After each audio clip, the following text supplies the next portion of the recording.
چنانچہ نبی پاک صلی اللہ علیہ وسلم نے ایک موقع پر فرمایا، اور دنیا اور آخرت کی آسانیاں، آسائشیں، سہولتیں اللہ سے طلب کیجئے، سختیاں نہیں، پریشانیاں نہیں۔ چنانچہ ایک موقع پر نبی پاک صلی اللہ علیہ وسلم نے فرمایا کہ آذان اور اقامت کے درمیان جو وقت ہے وہ انتہائی قبولیت کا وقت ہے، دعاؤں کی قبولیت کا وقت ہے۔ اور خود نبی پاک صلی اللہ علیہ وسلم نے فرمایا کہ اس موقع پر سب سے زیادہ دعا قبول ہوتی ہے، اور تم سب سے بہترین دعا یوں مانگا کرو، اللہم انی اسألک المعافات فی الدنیا والآخرہ۔ یہ خود نبی پاک صلی اللہ علیہ وسلم نے فرمایا۔ ذرا ایک دفعہ سارے پڑھ لیں، اللہم انی اسألک المعافات فی الدنیا والآخرہ۔ 2 منٹ میں یاد ہونے والی، اللہم انی اسألک المعافات فی الدنیا والآخرہ۔ یہ مسجد میں پہلے آنے والے حضرات، خاص طور پہ ہمارے جو بزرگ حضرات ہیں، وہ بجائے ایک دوسرے کی طرف کان میں باتیں کرنے کے اس دعا کو اگر پڑھیں گے تو یقیناً اس کا نفع ہوگا، یقیناً نفع ہوگا۔ دل کے اندر اسے پڑھتے رہیں، عاجزی سے پڑھتے رہیں، ادھر ادھر بات کرنے کا موقع بھی نہیں ملے گا، اور اللہ کے محبوب صلی اللہ علیہ وسلم کی بتائی ہوئی سب سے بہترین دعا کا نفع اور فائدہ بھی ہوگا انشاءاللہ۔ آگے فرمایا نبی پاک صلی اللہ علیہ وسلم نے کہ آپ نے تمنا نہیں کرنی دشمن سے لڑائی کی۔ ہمارے ہاں یہ گھر میں بیٹھ کے کود رہے ہوتے ہیں، ایک دفعہ ہمارا سامنا تو ہو جائے یہودیوں سے، ایک دفعہ سامنا ہو جائے فلاں سے، دیکھا پھر ہم کیا کرتے ہیں، وہ دور سے ٹھوس مچے تو ادھر سے ہی ٹھوس ہو جاتی ہے۔ فرمایا نہیں، اللہ کریم ہے، اللہ اپنے بندوں پر مہربان ہے، اس سے عافیت مانگیں، اس سے خیر مانگیں۔ اور ایک بیمار کو نبی پاک صلی اللہ علیہ وسلم دیکھنے کے لیے گئے تو دیکھا وہ بالکل مڑیل سے بنے ہوئے ہیں، کمزور۔ تو آپ نے فرمایا یہ کیا ہوا؟ تو انہوں نے کہا میں نے اللہ سے دعا مانگی، اے اللہ جو مجھے سزا دینی ہے نا وہ دنیا میں ہی دے دے، آخرت میں سزا نہ ملے۔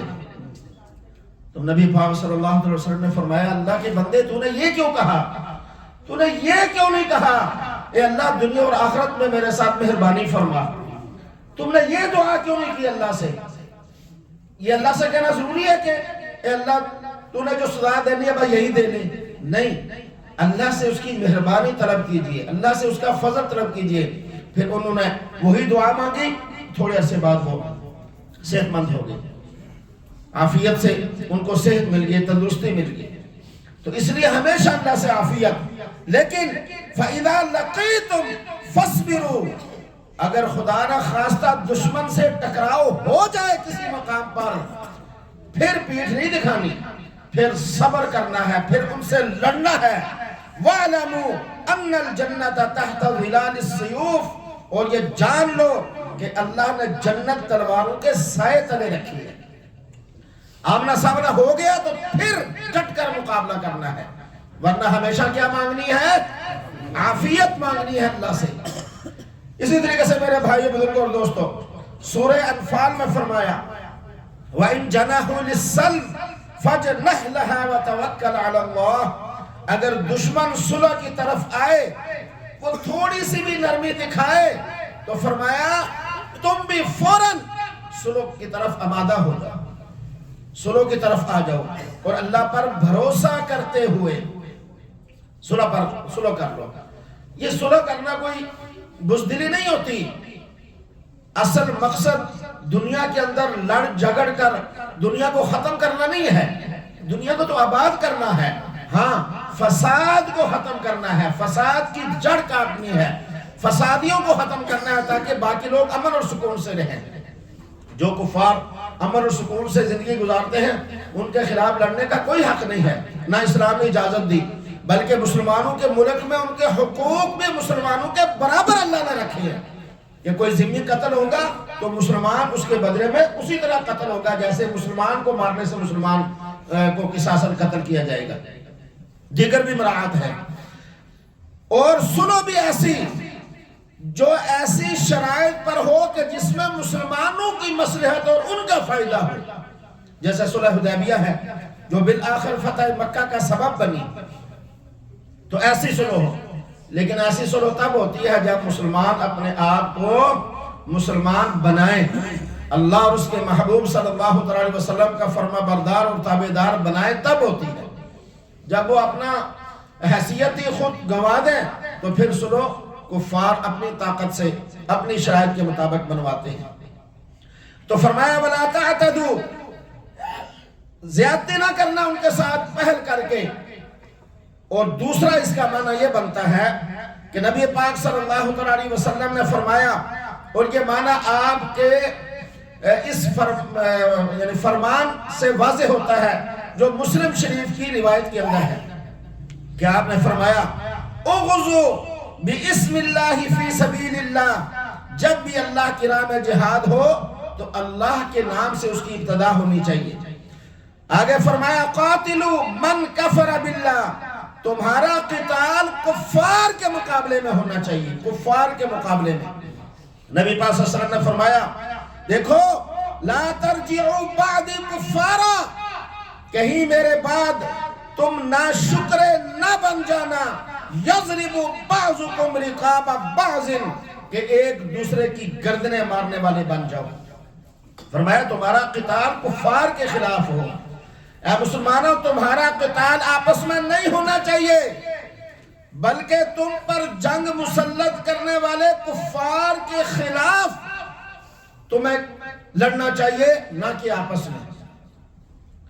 اب نبی پاک صلی اللہ علیہ وسلم کے اس فرمان کو جب تک مسلمانوں نے اپنے پلے باندھے رکھا، کامیابی کی سیڑھیاں چڑھتے رہے، اور جب آپس کے اندر قتل و قتال جاری ہوئی تو پھر معاملہ گڑبڑ ہو گیا، پھر دنیا کے اندر اپنی عزت سنبھالنا مسلمان کے لیے مشکل ہو گیا، اور یہ ایسے ہوتا رہے گا۔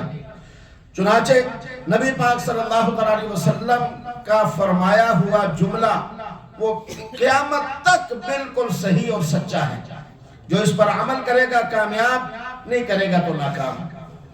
تیسرا حکم یہ دیا اغزو ولا تغلو، دیکھو جہاد کرو لیکن خیانت نہیں کرنی، یعنی مال غنیمت کے اندر خیانت نہیں کرنی، گڑبڑ نہیں کرنی۔ اور آج کے اس دور کے اندر یہ حکم دفاعی بجٹ پر صادق آتا ہے۔ اسلامی ملک کے اندر جو دفاعی بجٹ رکھا جاتا ہے اس کے بارے میں بھی یہی حکم ہے کہ اس کے اندر ہیرا پھیری، بددیانتی اور گڑبڑ نہیں کرنی، کیونکہ وہ مسلمانوں کے اجتماعی دفاع کا سبب اور ذریعہ ہے۔ اگر اس میں گڑبڑ کی جائے گی تو دفاعی معاملہ جو ہے وہ کمزور ہوگا، وہ مضبوط نہیں ہوگا۔ فرمایا وَلَا تَغْدِرُوا، اور دیکھو عہد شکنی نہیں کرنی، وعدہ خلافی نہیں کرنی۔ وَلَا تَمْثُلُوا، اور کفار کی لاشوں کی بے حرمتی نہیں ہونی چاہیے، یعنی ان کا مسرا نہیں بنانا، کان کاٹنا، ناک کاٹنا، آنکھیں نکالنا، یہ جو مسئلہ بنا یہ نہیں بنانا کفار کا۔ وَلَا تَقْتُلُوهُ وَلِيدًا، دیکھو چھوٹے بچوں کو نہیں قتل کرنا۔ وَلَا أَصْحَابُ الصَّوَامِعُ، دشمن کی عبادت گاہوں میں عبادت کرنے والے کفار کو قتل نہیں کرنا۔ وَلَا أَصْحَابَ الصَّوَامِعُ، اور ان کی عبادت گاہوں پر حملہ نہیں کرنا، نہ عبادت کرنے والوں کو نقصان پہنچانا ہے، وہ تو اپنی عبادت کے اندر مشغول ہیں۔ اسی طرح میرے بھائیوں، صحیح بخاری کے اندر حضرت عبداللہ رضی اللہ تعالیٰ عنہ کی روایت ہے کہ نبی پاک صلی اللہ علیہ وسلم ایک موقع پر ایک غزوے میں فارغ ہونے کے بعد گزر رہے تھے، تو آپ نے ایک عورت کی لاش پڑی ہوئی دیکھی، تو سرکار دو عالم صلی اللہ علیہ وسلم نے سخت ناراضی کا اظہار فرمایا کہ یہ کیسے ہوا؟ تو آپ نے ناراضی کا اظہار فرمایا۔ چنانچہ حضرت عبداللہ ابن عمر رضی اللہ تعالیٰ عنہ فرماتے ہیں کہ نہا رسول اللہ صلی اللہ علیہ وسلم، منع کیا ہمیں رسول پاک صلی اللہ علیہ وسلم نے عن قتل النساء والصبیان، عورتوں اور بچوں کو جنگ کے موقع پہ قتل کرنے سے ہمیں منع فرمایا۔ یہ ہے اسلام۔ اسی طریقے سے دشمن کی ہی عورتیں یا بچے کیوں نہ ہوں جو امن اور سکون سے ہیں، ان کو قتل کرنے سے منع فرمایا. ہاں اگر کوئی مقابلے کے اندر آتا ہے وہ مقابلے کے اندر دفاعی طور پر پھر اجازت ہے.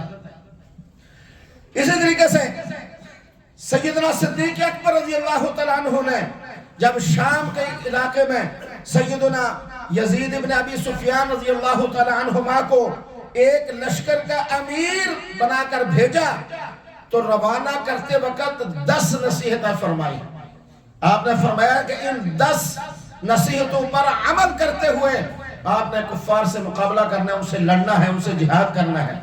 آپ نے فرمایا دیکھو کسی عورت کو قتل نہیں کرنا، کسی بچے کو قتل نہیں کرنا، کسی بوڑھے کو قتل نہیں کرنا، کسی پھلدار درخت کو نہ کاٹنا، وہ نفع مند ہے، اور کسی بکری یا اونٹ کو ان کی کونچے نہ کاٹنا کہ وہ چلنے کے قابل نہ رہے، کسی کھجور کے درخت کو نہ جلانا، کسی آبادی کو ویران نہ کرنا، کسی کو پانی میں نہ ڈبونا، مال غنیمت میں خیانت مت کرانا، اور فرمایا کہ بزدلی نہ دکھانا، شیروں کی طرح لڑنا.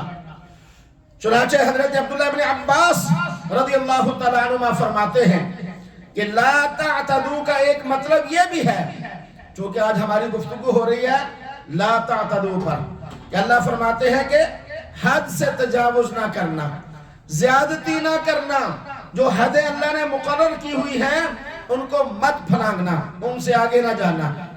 تو لا تعتدو کا ایک مطلب یہ بھی ہے کہ عورتوں، بچوں، بوڑھوں کو قتل نہ کرنا، اور نہ ان کو قتل کرنا جو ہتھیار ڈال دیں، جو صلح کی طرف آمادہ ہو جائیں، جو شکست قبول کر لیں.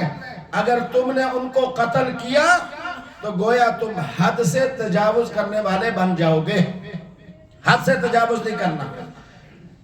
تمام آسمانی ادیان، توجہ، تمام آسمانی ادیان، یہودی ہو، عیسائی ہو یا دوسرا کوئی مذہب ہو، جو آسمانی مذہب ہو، جن پر کتب سماویہ کا نزول ہوا ہو، جن کی طرف پیغمبر آئے ہوں، تمام ادیان کی تعلیمات یہی ہیں کہ بچوں کو نہیں قتل کرنا، عورتوں کو نہیں قتل کرنا، بوڑھوں کو نہیں قتل کرنا، ان کے گھر جو ہے وہ نہیں جلانے. یہ ساری چیزیں ہر دین کے اندر اللہ تبارک و تعالیٰ نے ان احکامات کو نازل فرمایا. لیکن یاد رکھیے کہ آج خود کو مہذب کہلانے والے اور خود کو انسانیت کے ہمدرد کہلانے والے حقیقت میں خوفناک درندے ہیں، جو مسلمانوں کے خون کے پیاسے، خون خوار وحشی جانور ہیں. اگر مذکورہ آیت کے مطابق یا ان احکامات کے مطابق وہ چلے تو ان کا ظلم حد سے زیادہ ہے دنیا کے اندر مسلمانوں کے خلاف.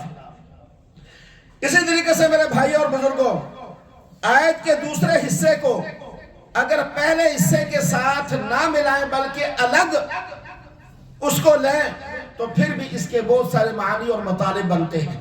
ایک تو یہ ہے کہ اس کو جہاد کے ساتھ ملا کر کہا جائے کہ جہاد میں یہ زیادتی نہیں کرنی جو میں نے عرض کر دی ہے، اور اگر اس حصے کو الگ کیا جائے تو پھر اس حصے کا حکم یہ بنتا ہے کہ لا تعتدو، خبردار زیادتی نہ کرنا، کسی طرح کی کوئی بھی زیادتی اور ظلم نہ کرنا.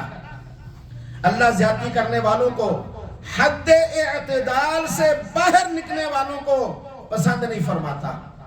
اب جب اس کو ہم پہلے جملے سے الگ کر کے معنی کریں گے پھر اس کا دائرہ مسلمانوں کی پوری زندگی کا احاطہ کرے گا کہ اے مسلمان، اپنی پوری زندگی افراط و تفریط سے بچتے ہوئے میانہ روی کے ساتھ گزارنا، نہ حد سے تجاوز کرنا، نہ بالکل مڑیل نیچے آ جانا، بلکہ ہر معاملے میں، ہر کام میں میانہ روی اختیار کرنا، درمیانہ راستہ اختیار کرنا.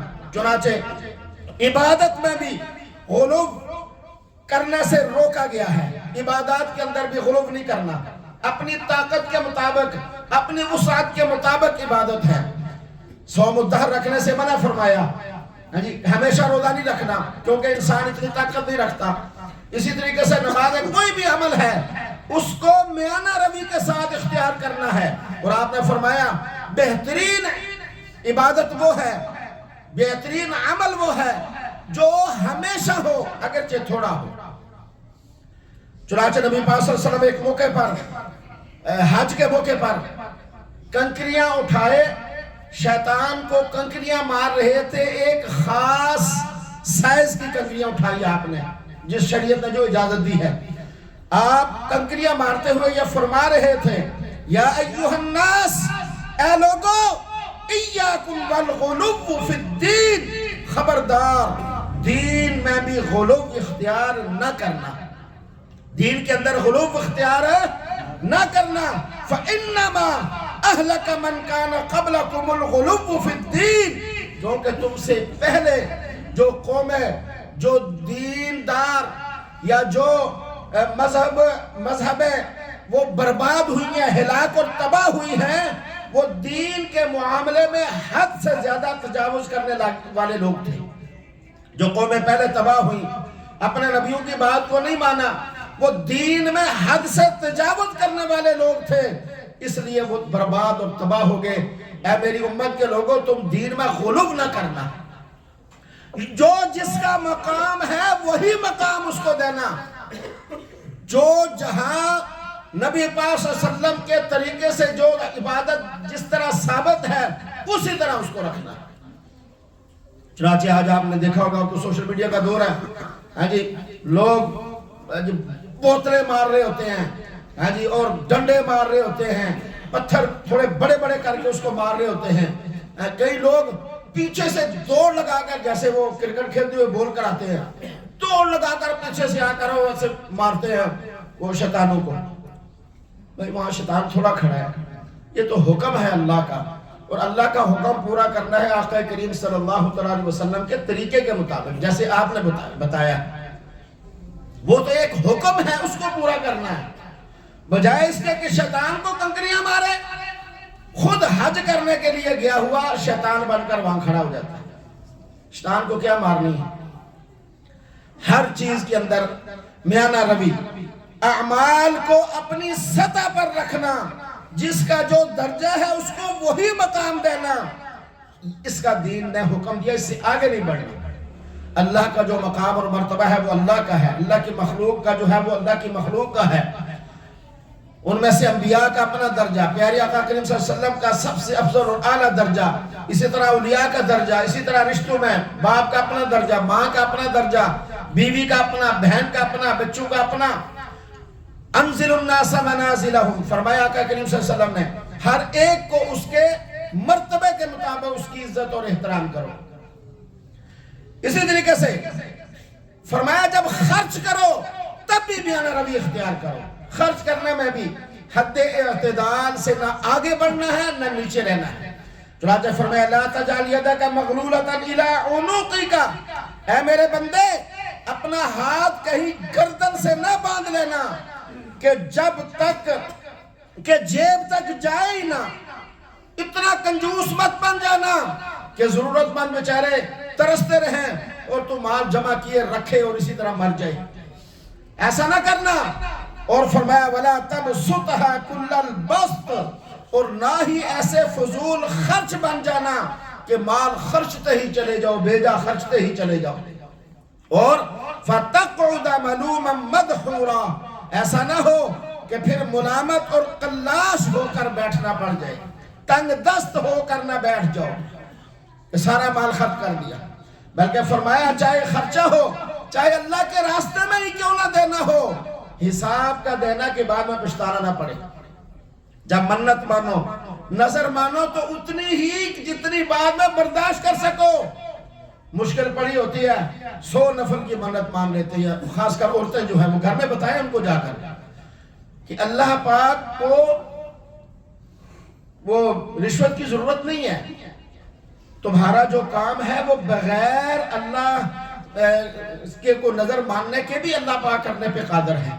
اللہ سے دعا مانگے، اے اللہ مجھے اس مشکل سے نکال، کہ 100 رکعت نفل یا ساری زندگی کے روزے جتنی بڑی پریشانی ہو، یا مہینے کے روزے یا اتنی دیگیں، وہ جب کام ہو جاتا ہے پھر بیٹھ کے پچھتانا شروع ہو جاتی ہیں، اتنی نظر مان لی، 2 ہی نفل ماننے دی تو کافی سی۔ پھر سوال پوچھتے رہتے ہیں، ساری زندگی روزے رکھنے کی نظر مان لی، اب کیا کریں؟ بھئی کس نے کہا تھا آپ کو مانے؟ نبی پاک صلی اللہ علیہ وسلم نے تو فرمایا کہ ابن آدم کے لیے یہ مناسب نہیں ہے کہ وہ اللہ سے سودے بازی کرے. یہ سودے بازی اللہ سے، اے اللہ تو میرا کام کر، میں 10 نفل پڑھا گا. اگرچہ نظر مانی جا سکتی ہے، لیکن آقا کریم صلی اللہ علیہ وسلم نے اس کو منع فرمایا. جو مانے گا پھر اس پر پورا کرنا لازم ہے. تو کیا ضرورت ہے اتنی لمبی ماننے کی؟ آپ 2 نفل مان لیں، 500 روپیہ مان لیں. اللہ کو تو ضرورت نہیں ہے، وہ تو نیت کو دیکھتا ہے کہ نیت کیسی ہے میرے بندے کی. تو اس لیے میانہ روی، درمیانہ راستہ. اور نبی پاک صلی اللہ علیہ وسلم نے فرمایا جو شخص خرچ میں میانہ روی اختیار کرتا ہے وہ کبھی بھوکا نہیں رہتا، وہ مالی طور پر کبھی پریشان نہیں ہوتا، جو اپنی حیثیت دیکھ کر اپنا نظام زندگی جو ہے وہ چلاتا ہے.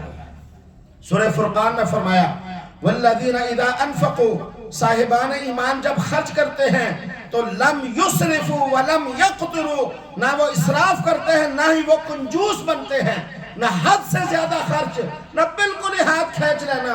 وَكَانَ بَيْنَ ذَلِكَ قَوَامًا، بلکہ وہ اعتدال کے ساتھ خرچ کرتے ہیں، اعتدال کے ساتھ، میانہ روی کے ساتھ. تو گویا عبادت میں بھی غلو نہیں، حد سے آگے نہیں بڑھنا، خرچ کرنے میں بھی حد سے آگے نہیں بڑھنا. آقا کریم صلی اللہ علیہ وسلم نے فرمایا ما عالا من اقتصد، جو میانہ روی کو اختیار کرتا ہے وہ کبھی تنگ دست نہیں ہوتا، کبھی تنگ دست نہیں ہوتا. اسی طریقے سے لباس کے اندر بھی اعتدال کا حکم ہے، لباس میں بھی اعتدال. چنانچہ سورہ اعراف میں فرمایا خُذُوا زِینَتَکُمْ عِنْدَ کُلِّ مسجد، جب بھی مسجد میں آؤ تو باوقار بن کر آؤ، باوقار، خوبصورت. ایک موقع پر نبی پاک صلی اللہ علیہ وسلم نے صحابہ سے کہا تھا کہ جمعہ کے لیے ایک الگ لباس بنا کر رکھو تاکہ صاف ستھرے بن کر جمعہ پڑھنے کے لیے آؤ. چونکہ جمع غفیر ہوتا ہے، زیادہ رش ہوتا ہے، تو بھلے لگو، اچھے لگو، نئے ضروری نہیں ہے، پرانا بھی ہے تو صاف ستھرے استری کیے ہوئے، خوبصورت، بہترین، اپنی حیثیت اور اپنی شان کے مطابق. ایسا نہیں ہے کہ اللہ نے مال کی وسعت بھی دے رکھی ہے اور پھر وہی 10 سال پرانے کپڑے پہنے ہوئے ہیں. یہ نہیں، تمہارے جسم پر اللہ کی نعمتوں کا اظہار ہونا چاہیے، پتہ چلے اللہ پاک نے تمہیں مال و دولت سے نوازا ہے. ایک صحابی کو دیکھا کہ پھٹے پرانے کپڑے، آپ نے پوچھا کپڑے نہیں ہیں تمہارے پاس؟ تو فرمایا جی ہے، وسعت ہے لیکن میں ذرا سادہ طبیعت ہوں. فرمایا یہ کیسی سادگی ہے؟ اللہ کی نعمتوں کا اظہار ہونا چاہیے. سادگی کا مطلب یہ ہے کہ تمہارے پلے ہے ہی ککھ نہیں، پھر ٹھیک ہے. لیکن اگر اللہ نے مال دیا ہوا ہے، اچھا بہترین سوٹ، بہترین اس کے اوپر جی ٹوپی، ہماری تو ٹوپی یتیموں مسکینوں کی طرح ہوتی ہے. جو جسم ہیڈ ہے پورے جسم کا بہترین حصہ، وہ آپ پہلی بار تو پہن کے ہی نہیں آتے، مسجدوں میں ڈھونڈتے رہتے ہیں کہ کہیں سے کوئی ٹوپی مل جائے پڑی ہوئی ایسے یتیموں کی طرح. اور اگر پہن کے آئے بھی تو باوقار اور خوبصورت نہیں ہوتی، بالکل وہ سستی سی کوئی 5-10 روپے والی. کپڑے بہترین 5-10 ہزار والے ہوتے ہیں، جوتی 10-12-15 ہزار والی ہوتی ہے، وہ پاؤں میں ہے، سر کے لیے نہیں. اچھی ٹوپی، خوبصورت ٹوپی ہونی چاہیے، اچھے کپڑے، اچھا لباس، اچھا نظام، لیکن میانہ روی کے ساتھ جب بھی مسجد میں آؤ. اسی طرح جو ہمارے کام کرنے والے بھائی ہیں، ان کی ہمت ہے، وہ کام کے دوران نماز پڑھنے کے لیے آتے ہیں، ان سے بھی یہ درخواست ہے، خاص کر جو رنگ کرنے والے بھائی ہوتے ہیں، کہ جب وہ مسجد میں نماز پڑھنے کے لیے آئے تو وہ لباس پہن کر آئے جو گھر سے پہن کر آتے ہیں، پھر پہن کر گھر جاتے ہیں. اس وقت تو کوئی پہچان ہی نہیں سکتا کہ یہ مزدور جا رہا ہے یا صاحب جا رہا ہے. اور جب مسجد میں آتے ہیں اتنے گندے کپڑے، اتنے گندے کپڑے، عجیب لگتا ہے آدمی. تو بھائی یہ منع ہے شریعت کے اندر. وَثِيَابَكَ فَطَهِّرْ، حضور صلی اللہ علیہ وسلم کو حکم دے کر امت کو سمجھایا گیا، پاکیزہ صاف لباس ہونا چاہیے. اب نہیں ہے تو پھر ٹھیک ہے، کوئی بات نہیں. اگر رکھا ہوا ہے کتنے 2 منٹ لگتے ہیں بدلنے میں، 2 منٹ بھی نہیں لگتے.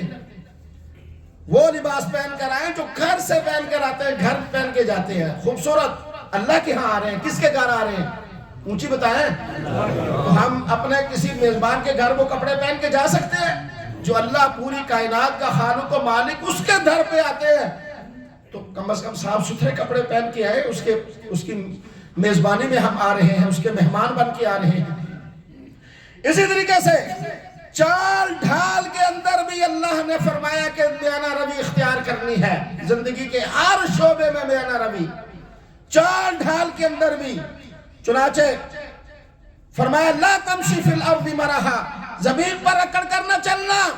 وقصد فی مشیک، اپنی چال ڈھال کے اندر اعتدال رکھنا، نہ بہت زیادہ اکڑ کے چلنا اور نہ بالکل مڑیل سا بن کے. میانہ روی، مڑیل بن کے چلنا بھی تکبر کی علامت ہوتی ہے. بڑا صوفی ہے، بڑا سادہ طبیعت ہے، شریعت نے اس کو پسند نہیں کیا. میانہ روی، چال درمیانی ہو، نہ مرا ہوا نہ اکڑا ہوا. چنانچہ سیدنا عمر فاروق رضی اللہ تعالیٰ عنہ کے دور کے اندر آپ جا رہے تھے کچھ لوگوں کے ساتھ، تو آگے دیکھا ایک شخص جا رہا ہے بالکل ڈھیلا ڈھیلا یوں بالکل. تو آپ نے اس کو دیکھا کہ بہت دھیما دھیما چل رہا ہے، دھیما، بالکل صوفی طبیعت بالکل. آپ نے دھرا اس کے کمر کے اوپر ایک مارا اور فرمایا سیدھا ہو کر چل. یہ کیا چونے اپنی چال ڈھال بنائی ہوئی ہے؟ دھرا لگایا ایک اس کی کمر کے اوپر اور بتایا امت کو کہ جو آپ کی اپنی فطرتاً چال ہے، اوریجنل جو چال، اس کو اختیار کرو. نہ بہت اکڑ، نہ بہت زیادہ مرا ہوا دھیما، ایسا نہیں. فرمایا آواز کے اندر بھی میانہ روی. لا تجہر بصلاتک ولا تخافت بها، نہ اتنی بلند آواز ہو کہ چلانے کا ایک ہو عام آدمی کے لیے. امام کے لیے تو ہے الگ حکم ہے، وہ تو سب کو آواز پہنچانی ہے. اور نہ اتنی آہستہ کہ خود اپنے کان بھی نہ سن سکے، نہ اتنی آہستہ اور نہ اتنی تیز کہ دوسرے تنگ ہو اور پریشان ہو باقی پڑھنے والے. بلکہ وَابْتَغِ بَيْنَ ذَلِكَ سَبِيلًا، درمیانہ راستہ. وَغْضُضْ مِنْ صَوْتِكَ، اپنی آواز حد سے زیادہ بلند نہ کرو. اسی طریقے سے میرے بھائیوں بزرگوں اور دوستوں، زندگی کا ہر معاملہ، زندگی کا ہر نظام، اللہ نے فرمایا کہ اس کے اندر حد سے تجاوز نہیں کرنا، حد سے آگے نہیں بڑھنا، بلکہ حد اعتدال پہ رہنا ہے. اور جب آدمی حد اعتدال پر رہتا ہے تو پھر اللہ تبارک و تعالی اس کے لیے آسائشیں پیدا فرماتا ہے، آسانیاں پیدا فرماتا ہے. تو آج کی گفتگو کے اندر جو موضوع تھا وہ حد سے تجاوز کرنا منع ہے. حد سے جنگ کے معاملات ہوں، جہادی معاملات ہوں، وہاں بھی حد سے تجاوز نہیں کرنا. اور دشمن سے لڑنے کے لیے تمنا نہیں کرنی، دشمن سے آمنے سامنے کے لیے دعا نہیں مانگنی کہ ایک دفعہ سامنا ہوئے تو پھر دیکھو میں کی کرتا. بلکہ اللہ کے محبوب صلی اللہ علیہ وسلم نے فرمایا کہ اللہ سے کیا مانگنی ہے؟ اونچی ذرا، اللہ سے عافیت مانگنی ہے. وَاسْأَلُ اللَّهَ الْعَافِيَةَ، اے اللہ ہمارے ساتھ عافیت والا معاملہ فرما، آسانی والا معاملہ فرما، امن اور سکون والی زندگی دے، ہمارے معاشرے کو امن والا بنا. ہمیشہ امن کی دعا کرنی ہے.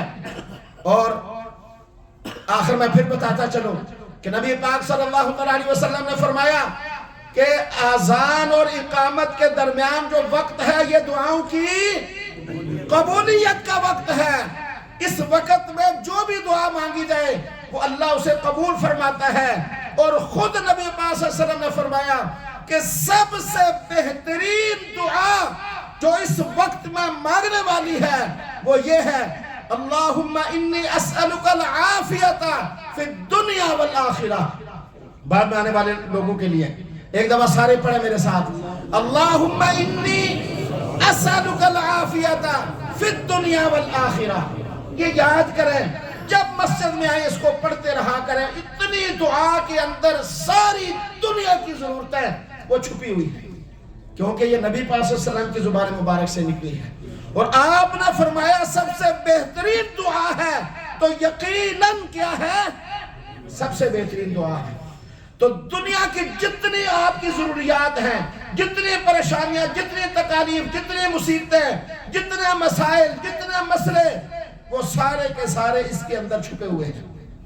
جب آپ یہ کہیں گے اللہ میں آپ سے عافیت کا طلبگار ہوں، اور عافیت کا معنی ہوتا ہے کہ اللہ تو سب کچھ ہے، تیرا سب کچھ ہے، میں کچھ بھی نہیں اور میرا کچھ بھی نہیں، میں ایک عاجز ہوں، تو اللہ تو ارحم الراحمین ہے، تو کریم ذات ہے۔ اس اللہ سے عافیت مانگنا، اپنی کمزوری اور اللہ کی بھلائی کو بیان کرنا، اسے عافیت کہتے ہیں۔ تو ہر لمحہ دعا مانگنی چاہیے، خاص طور پر اذان اور اقامت کے درمیان یہ دعا مانگتے رہا کریں، یاد کر کے مجھے سنائیں، قاری صاحب کو سنائیں، ہم خدمت کے لیے حاضر ہیں۔ اللہ ہمیں عمل کی توفیق دے۔ وما علینا الا البلاغ، سنت ادا کر۔